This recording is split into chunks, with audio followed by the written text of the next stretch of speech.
there's bad news and there's good news for Shedeur. The bad news is that the owner, I believe, despite what the owner said, Jim Haslam. All right, here we go. Your Game 3 preseason postgame. Uncle Rizzy live from the deck where I'm smoking wings right now. Couple of things. Joe Flacco, good. But I think the Browns, I love the fact that Coach played the starters for a couple series. They needed it. And Joe looked nice on that touchdown throw to Harold Fannin Jr., who also looked nice. Talk about we do believe in best player available. We do believe in positional value, and we didn't necessarily expect him to be available in the fifth round. And so we love adding competition to every position room and adding him to compete with the guys that are already in there. We felt like that was the appropriate thing to do. What if I told you the Cleveland Browns are sabotaging their most talented quarterback? Not because he's inexperienced, not because he's making too many mistakes, but because his success would come at the expense of their pride. This isn't your typical QB controversy. This is a full-blown power struggle between a head coach clinging to job security and an NFL owner who's tired of watching potential rot on the bench. While the locker room drifts, the offense crumbles, and the fan base begs for change, one name keeps circling like a storm: Shadur Sanders. Drafted late, ignored early, but when he steps on that field, he could blow the entire season wide open. I believe he drafted Shedeur. Yeah. All right. It doesn't make sense for the Browns to draft two quarterbacks that they realize both of them are projects, right? Draft two quarterbacks. Now they got to keep four. All right. And right now, he's not just fighting for a starting job. He's fighting a system dead set on pretending he doesn't exist. Let's get into it. The Cleveland Browns are spiraling again. But this time, it's not because they don't have quarterback talent. It's because they're actively ignoring it. Every Sunday, fans watch an offense led by a quarterback who looks more like a bridge to nowhere than a leader of the future. Whether it's Joe Flacco running on fumes like it's still 2016, or Dylan Gabriel checking it down for 3 straight quarters before getting bailed out by punting, nothing about this quarterback rotation screams confidence, direction, or hope. The numbers are bleak. The energy's worse. And the excuses? They're running out fast. Meanwhile, on the sideline, there's a 22-year-old rookie Shedeur Sanders with NFL pedigree, elite college tape, a high football IQ, and the kind of charisma that could wake up a dead franchise. But good job there. Dylan Gabriel got to play with the twos. Remember, kids, Dylan Gabriel has had 3 offenses and offensive coordinators, 60-plus games in college, 3 different schools. He looks well prepared. He's made a couple dangerous throws as Chris Rose and Joe Thomas, who do a great job on the game set. And yet, he's barely getting scout team reps. How does that even happen? How does a team desperate for a spark refuse to even give a look to the one guy built for prime time? Now, don't get it twisted, this isn't about overhyping a rookie or pretending Shedeur was supposed to be a Week 1 hero. He had a rough preseason, no doubt. The stat line was ugly: 5 sacks, negative yardage, no scoring drives. Social media had a field day, labeling him a bust before he even ordered his first NFL room service. But dig deeper, and you'll find something more damning than any highlight reel. He wasn't set up to succeed. Shadur took the field behind backup linemen, throwing to wideouts who won't crack the 53-man roster, running a playbook so bland it looked like a bad Madden simulation. No tempo. No rhythm. No support. That's not evaluation, that's isolation. It's not that Shedeur failed. It's that he was never even given a real shot to compete. And this is where the dysfunction starts to show. Because while coaches hide behind keywords like development and system fit, it's becoming clearer by the week this isn't about what's best for the team. This is about control. Teams don't accidentally shelf young talent. They minimize it on purpose. Carolina game, the things that you liked were there weren't a ton of moments of holding on to the football. The ball came out of his hands relatively quickly. He saw the defense really well. He was proactive rather than reactive. And then you went to the Rams game, and early on, it felt like he was reactive rather than proactive. It felt like he would catch the snap, almost not try and read what the defense was doing, wait till a offensive lineman got beat or a seam was created, and then take off and go from there. Especially when they're scared, it could force a conversation they don't want to have. That's the current reality for the Browns, a team sitting on potential, pretending it's not there, all while racking up losses with quarterbacks who hit their ceilings back when the iPhone 7 was considered new. And the question fans keep asking is simple. Why isn't Shadur playing? What exactly are we protecting by keeping him off the field? Because based on everything we've seen so far, the only thing being protected is a coaching staff's ego. And trust me, this story is just getting started. Here's the uncomfortable truth no one in the Browns facility wants to admit. Shadur Sanders didn't get outplayed, he got outpoliticked. You can dress it up any way you want, call it development, say he's not quite ready, point to sack numbers or vanilla preseason tape. But when you dig beneath the talking points, it's not about whether Shadur can play. It's about who's willing to admit he can. Because once Shedeur starts slinging it and all signs point to the fact that he can, the questions begin. So I don't think Stefanski and Andrew Berry, the GM, and I don't think they really like having Shedeur around. I'm not saying they don't like him as a person. Questions about why Joe Flacco was ever the plan in the first place. Questions about Dylan Gabriel getting second-team reps while failing to do anything with them. Questions about how a coaching staff could overlook a quarterback with actual star potential and instead keep doubling down on safe mediocrity. Let's be real, if this was truly about merit, Shedeur would have already gotten meaningful snaps. But that's the thing, it's not. It's about control, and right now, Shedeur represents a loss of it. Kevin Stefanski didn't draft him. Neither did the offensive staff. He was a Haslam pick and owner's move. And in the NFL, nothing threatens a coaching staff more than a player who didn't come from their blueprint, especially if that player could actually shift the balance of power. Think about it. If Shedeur pops off, who gets the credit? Not this coaching staff, not the scouts. That glory goes straight upstairs to the owner who trusted his gut instead of the spreadsheet. And that's what terrifies them. But he is in charge, and looks like, which I will get to in a minute, the backup at pick is right. But Shedeur, my guy. Shedeur played with the threes. He looked frustrated, certainly. They weren't in sync. Throw the ball away, Shedeur. He had one of those negative plays, which is the knock on him. It's not a bad play to throw the ball away. Got a little humble pie, but no problem. No problem. Your career will not be defined by a second half of a third preseason game playing with third stringers. I want to see how Shedeur reacts and adapts to this. This was not the success. He had success in his first game. So let's see. Optimism for the Browns. I feel more optimistic than national people think. Because in a league where job security hangs by a thread, the last thing a coaching staff wants is a success story they didn't author. So instead, they slow play it. They sideline the rookie. They cook a preseason designed to produce failure. They tighten the leash, shrink the playbook, and then point to the results like a shrugging emoji. It's not incompetence. It's sabotage with a smile. And here's what really makes it wild. Browns fans aren't even asking for perfection. They're not expecting Shedeur to walk in and transform a broken team into a Super Bowl run overnight. They just want to see something. Effort. Intent. A plan that doesn't involve trotting out the same tired quarterbacks and praying the media doesn't notice. But the media has noticed. So have the fans. And somewhere deep inside that locker room, players have too. Because when your best chance at a future is standing on the sideline, helmet in hand, and you keep pretending he's not, that's not development. That's denial. And it's only a matter of time before the tension breaks wide open. On the surface, the Cleveland Browns look like a team trying to figure things out.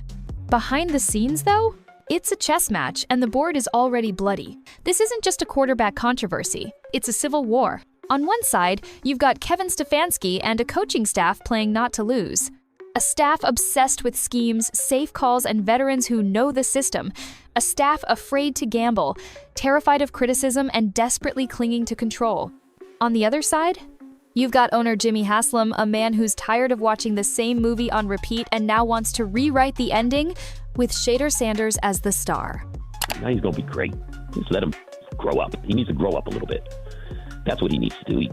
He messed himself up. All the bragging and all the trash talking and telling people what he's going to do and what he's not going to do. This is a great situation for him to be in. He's lucky. He's got a guy like Joe Flacco that he can go in the room with every day. And this isn't idle speculation. This is happening right now. Sources around the organization say Haslam has been asking for internal development reports. He's been pushing for more reps in practices. He's sitting in film rooms, watching Shedeur closely, demanding progress over safety. And most importantly, he's not buying what the coaching staff is selling. He sees what fans are screaming about online. He sees the talent, the natural arm, the leadership, the juice. And while his coaches whisper things like, not NFL ready, Haslam's response has been essentially, then why the hell did we draft him? It's a valid question, and one that no one seems eager to answer. Because here's the reality. Stefanski's job is on the line. After years of underwhelming results, his leash is fraying. He knows that one more losing season could be his last. And for some coaches, that kind of pressure leads to bold decisions. But for Stefanski, it looks like fear. He's not thinking 5 years ahead. He's not interested in developing a quarterback who might struggle out the gate, but ultimately change the franchise's trajectory. He's thinking about next week's box score, about managing headlines, about surviving. And that's where this gets dangerous. Because while the coaching staff is trying to squeeze out a few more safe wins to justify their jobs, the owner is looking at the future of the franchise and he sees it standing, helmet on, clipboard in hand, wasting away on the bench. And if these two visions keep clashing, short-term survival versus long-term growth, there's only one way this ends. Somebody's getting fired. Because Jimmy Haslam isn't just watching games anymore. He's watching loyalty. And if he believes in Shedeur Sanders, but the men he hired refuse to back that belief, this story ends with pink slips, not a press conference. There's only so long you can pad the truth before it bursts wide open. And in Cleveland, it's already starting to boil over. Turn on the post-game radio shows, flip through Twitter, listen to the chants at home games. Fans aren't just frustrated, they're done. Done watching Joe Flacco toss desperation picks like it's a retirement tour. Done hoping Dylan Gabriel becomes something more than average. Done being spoon-fed PR spin while the one QB with actual upside drinks Gatorade on the sideline. And the noise? It's growing louder every week. The media is not staying quiet either. Local reporters are writing columns openly, questioning the coaching decisions. NFL analysts are calling it out on national shows, how a team this desperate for change keeps ignoring the one player everyone wants to see. You can feel the shift in energy. It's not subtle anymore. Every conservative play call makes the boos louder. Every stalled drive amplifies the calls for Shadur. Every week he's benched? It's not calm. It's pressure building. And then there's the locker room, the part no coach ever wants to lose. Because players notice. They see the spark Shadur brings in practice. They know it's not all about reads and reps, some guys just have it. That presence, that poise, that pull. And when veterans start quietly asking, why isn't the rookie getting a shot? That's not just locker room talk, that's a signal flare. Because here's the thing about football culture, it's built on belief. If the team doesn't believe in the guy under center, everything falls apart. And right now, the only one sparking belief isn't even playing. Let that sink in. The city wants him. The coverage is demanding him. And every loss under Flacco or Gabriel only makes the chorus louder. Which means the coaching staff, completely boxed in. No more excuses. No more narratives. No more hiding behind development. They've got two choices. Rip off the Band-Aid before this thing explodes. Or wait too long and deal with a stadium full of people chanting for your job instead. Because let's be real, if there's another shutout loss, another flat first half, another pick six into triple coverage, the fans won't just be chanting Shedur's name. They'll be asking why you're still holding a clipboard. And the worst part? By the time they finally give him the reins, the team might already be in freefall. That's why every week this continues feels less like a delay and more like a slow-motion implosion. Tick, tick, tick. When everything around you feels unstable, that's when leadership reveals itself. And in the middle of Cleveland's quarterback circus, drama, and dysfunction, Shedeur Sanders hasn't cracked once. No cryptic tweets. No passive-aggressive interviews. No agents throwing tantrums on podcasts or teammates leaking frustration to reporters. Just one thing. Work. Showing up early. Leaving late. Locked in at every film session, encouraging guys during walkthroughs like he's already the starter even though the staff still treats him like an intern. Think about that. Most rookies would be fuming in his position. You've got the resume, you've got the ability, you've got the backing of the owner, and yet you're still eating scout team reps while watching quarterbacks with half your upside struggle through real game snaps. Frustration would be natural. But instead of lashing out, Shedur's doing what real quarterbacks do. Carry weight before they're even handed it, and that's the part no one's talking about. Forget the preseason numbers for a second. Forget the negative 27 yards or the 5 sacks, because those numbers don't tell the whole story. They don't show the broken play calls or the lack of protection or the deliberately closed-off script they handed him. They also don't show how he responded, because while half the fan base screamed "not ready," Shadur didn't flinch. He didn't make excuses, didn't point fingers. He put his head down and went back to work like a quarterback who knows his moment is coming. And no, he's not perfect. No rookie is. Josh Allen struggled. Patrick Mahomes didn't play his first year. Lamar Jackson? They laughed at him too. But you know what separated them? They were given the chance to grow. They were allowed to struggle. They were trusted to lead, eventually not buried behind 7 layers of organizational red tape. That's what Shedeur deserves. Because if you talk to the guys inside the building, the ones who aren't on a hot seat, they'll tell you something with a smirk. The kid has it. That quiet composure, that internal clock, that next play mentality. The kind of confidence you can't coach and the presence you can't fake. He's not yelling for the spotlight, but when it hits him, you get the feeling he'll be ready. And that's the mistake this coaching staff keeps making. They're trying to contain him when they should be building around him. Because when that moment finally comes, and it will, the pressure won't buckle Shedeur. It'll elevate him. Let's stop pretending. This isn't about readiness. It's not about protecting a rookie. It's not about developing him the right way. It's about egos, plain and simple. The real reason Shedeur Sanders hasn't touched the field? It's because the people running this team didn't pick him. And they're not about to let someone else's decision define their legacy. It's that simple and that pathetic. Kevin Stefanski didn't scout him. The offensive staff didn't co-sign him. This was an owner-driven pick, a bold move by Jimmy Haslam going against the grain, against the plan, and against the power structure. And ever since Shedeur walked into that locker room, the coaching staff's been playing defense, not against other teams, but against his presence. Because if they give him the spotlight, and he shines, if he makes plays they couldn't scheme up for Flacco or Gabriel, if the locker room rallies behind him and the city starts believing again, then it's game over. Not for Shedeur, for them. Because here's what no one will say out loud. Success from an outsider pick, especially one the staff resisted, exposes their entire system. It shows that the plan was flawed all along.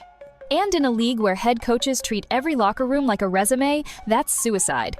So instead, they act like he's not ready. They tailor the narrative. They leak to the media. They say things like, "We're being smart with his development," while dialing up another check-down-heavy game plan for a backup who peaked in college. But let's look at what's really going on. Game after game, the same quarterbacks stall out. The offense is a mess. The play calling is unwatchable. The locker room is losing juice. The fans are out of patience. And still, Shedeur waits. Mess around too long. And you won't just lose games. You'll lose your team. You'll lose your fan base. And you might lose the only chance you've got at building something real. Ego has killed more NFL rebuilds than injuries ever could. And that's what's happening here. This isn't a slow build. This is a coaching staff gatekeeping the future to protect their job titles. They'd rather lose with their guys than risk winning with someone they didn't choose. And that's how franchises stay in the basement. Shadur didn't lose the starting role. He was never even considered for it. Because from the moment he walked in, he wasn't seen as hope. He was seen as a threat. If you've been a Browns fan for more than 5 minutes, this script probably feels familiar. Young quarterback, big upside, mishandled, forgotten, gone. It's the same story on loop. A carousel of names that were supposed to be the guy only to crash and burn under systems that never gave them a real shot. Brady Quinn, Deshaun Kaiser, Colt McCoy, Johnny Manziel. Talented? Yes. Perfect? No. But completely sabotaged by dysfunction, bad timing, and worse coaching? Absolutely. And now, here we are again. Shedeur Sanders, a quarterback with NFL DNA, elite poise, every leadership trait you'd want is staring down that same pipeline. The only difference? This time the Browns know better. They've seen this happen. They've felt the fallout, the memes, the headlines, the broken trust. And still, they're walking the same path. Flacco may be serviceable, sure, Gabriel might be fine, but fine has never been enough in Cleveland, and pretending it is, that's how you go 7-10 for the next half-decade. This fan base is tired of placeholder quarterbacks. They want someone to believe in. Someone who represents the future, not just another unremarkable fix for yesterday's problems. Shadur isn't being judged on what he could become. He's being punished for who picked him. And if that sounds familiar, it's because it is. Just look around the league. Talents like Baker Mayfield had to resurrect their careers elsewhere. Jacoby Brissett balled out for Cleveland, got benched anyway. Even guys like Tyrod Taylor never got the leash they deserved. It's what Cleveland does. Sniff talent, then smother it. And the end result? Those players go on to contribute elsewhere while the Browns keep pressing restart like a broken controller. But here's what makes this version of the story so dangerous. There's no rebuild on the other side of this. If the Browns fumble Shadur Sanders, they don't just waste another pick. They blow up the last sliver of belief this fan base has left. Because you can only reset so many times before people stop showing up. Before players check out. Before owners start asking questions you're not ready to answer. Jimmy Haslam already sees it. He knows what Shadur could become if given the chance. And if this coaching staff stalls long enough to cost the Browns another franchise QB, that's not just a missed opportunity. That's legacy damage. Cleveland can't afford to add one more name to the almost list. This isn't just building tension, this is countdown territory. Call it pressure, call it politics, call it dysfunction. But whatever you name it, the Browns are on a collision course they can't avoid much longer. You can feel it in the stands after every 3 and out. You can hear it in the post-game interviews, where the answers are getting shorter and the excuses thinner. And you can definitely read it between the lines of every Jimmy Haslam appearance. Something is coming. It might be a Thursday night meltdown in front of a national audience. It might be a streak of 3 straight losses that finally breaks the locker room. It might be one more Dylan Gabriel's safe performance that ends in a 13-9 loss and a sea of booing fans. But whatever the trigger is, make no mistake, this dam is going to break. And when it does, all eyes will turn to the one player who hasn't flinched, the only one not spiraling. The rookie quarterback who's been quietly preparing for this exact moment while everyone else tries to slap duct tape on a quarterback room that's clearly crumbling. Shadur Sanders. Still sitting, still waiting, but not idle, not defeated. And when his time finally comes, maybe week 6, maybe week 8, maybe right after the Browns fall to 2-5, he won't need a hero's welcome. He'll just need the huddle. Because while the media's been deciding if he's ready, Shedur's been watching, learning, staying locked in. He's not begging for headlines, he's preparing to seize the moment when it finally arrives. But here's the catch. If the coaching staff waits too long, if they stall until the locker room turns, until the offense collapses, if they let politics and pride cost them one more shot at a real future, then don't expect a magical fix in December. Don't expect a second-half redemption arc. Expect heads to roll, because Jimmy Haslam isn't waiting forever. Neither are the fans. And when ownership believes in the kid, but the staff refuses to act, that doesn't end with handshakes and team meetings. It ends with pink slips, evaluations, and a different headset in charge by next season. The Browns are at a fork in the road. They can stick with fear or finally bet on the future. Tick-tock, Cleveland. Your next move might define the entire next decade. So here it is. This isn't just about Shadur Sanders. It's not just about a depth chart or preseason stats or letting things play out. It's about a franchise that's standing at the edge of a cliff again and deciding whether to finally take a leap or play it safe and fall backward. Because Shadur represents more than just upside. He represents belief, the kind of belief that this team, this city, and this fan base hasn't felt in years. We're not asking for a miracle. We're asking for a chance to develop something real, a chance to turn a 5th-round pick into a franchise player, a chance to stop repeating the same tired cycle and start building something Cleveland can actually believe in. But the clock is ticking, and every snap wasted on quarterbacks who already had their chance is one more reason fans might stop caring altogether. So now we throw it to you. Do you think Jimmy Haslam should step in and force Shadur Sanders into the starting lineup? Can this rookie overcome a coaching staff that seems dead set on keeping him sidelined? Or will the Browns fumble another golden opportunity just to protect the power structure? Drop your thoughts in the comments. We're not just here to tell the story, we're here to talk about what they're too afraid to say out loud. And if you're tired of the safe narratives, if you're tired of watching Cleveland choose caution over conviction, then hit subscribe, because this saga isn't over. Not even close. Shadur Sanders is going to get his chance. And when he does, this entire franchise might finally wake up.